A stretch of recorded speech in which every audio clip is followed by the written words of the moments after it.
Sky Plus како засолниште за жртви од насилство е пример за модел на соработка кој ги вклучува сите клучни чинители: Министерството за труд и социјална политика, локалната самоуправа, полицијата, граѓанското општество и приватниот сектор.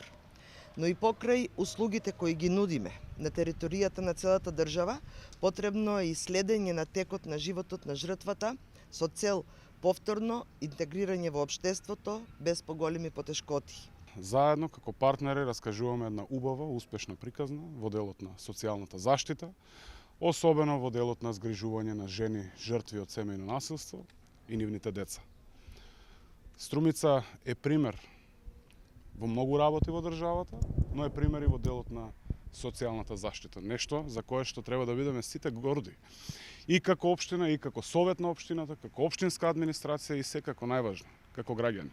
I'm really pleased above all that this is the first of a series of centers.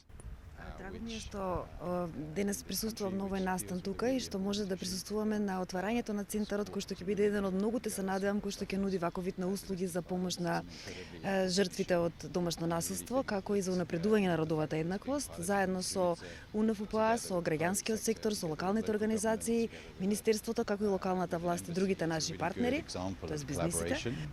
Between partners in this country and international partners.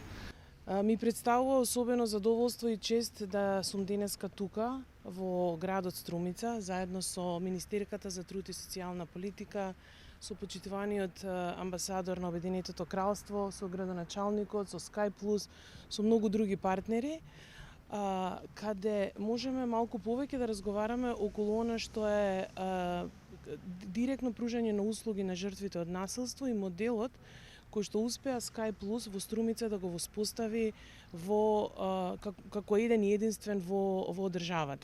Навистина без нивната поддршка немаше ниту да се создадат услови за напредок на организацијата и сите внатрешни документи кои што и се потребни на организацијата со цел комплетна заштита на жртвите на семејното насилство, но и изработката на прирачникот, секако повторно под капата на UNFPA и британската амбасада.